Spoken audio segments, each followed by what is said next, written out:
ETs have given their contactees. Now, what we would expect to find if these beings are indeed aliens are messages about how to solve world problems like hunger or to provide Earth with some advanced technology. But that is not at all what these beings are preaching about.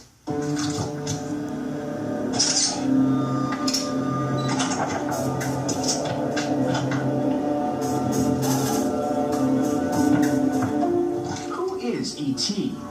Interestingly, the answer to that question may come from examining the messages that contactees have received from these beings. It is surprising to realize that the endless messages from the space people would now fill a library, and while the communicators claim to represent some other world, the contents of those messages are identical to the messages long received by mediums and mystics. Similarly, contact is usually established through occultic means, and messages are often recorded through automatic writing, where the being supposedly controls the pen of the human. Also surprising is how consistent these messages are. In fact, the message is one. We are a highly advanced alien species, and we are your creators, they claim. All religions are truth. In fact, we are responsible for most of them. Many ufologists believe that these self-proclaimed aliens are attempting to create a new world order by uniting all of the world's religions.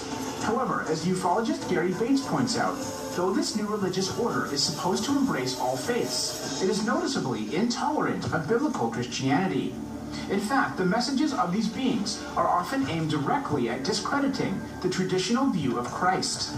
The Space Brothers frequently claim that Jesus is not the savior of all mankind, but one of a few good religious leaders who have appeared on this earth, or even that he is a euphanaut like them.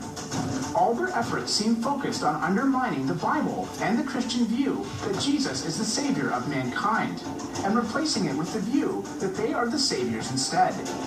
As an example, consider Raelian cult leader Claude Rael Vorahan, who professes to have had interaction with a small childlike entity.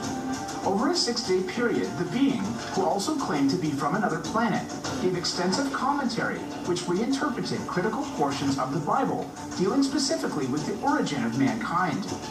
The fact that these beings are so bent on corrupting the message of the Bible is extremely revealing.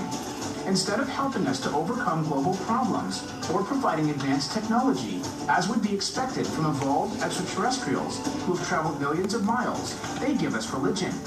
They give us the gospel of ET, and it is specifically anti-Christian.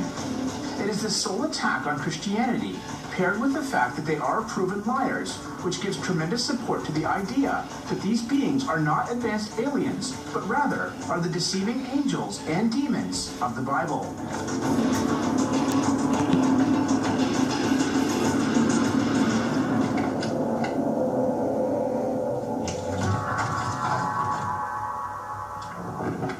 So these alleged aliens, rather than helping us with big world problems, are instead preaching a religious message.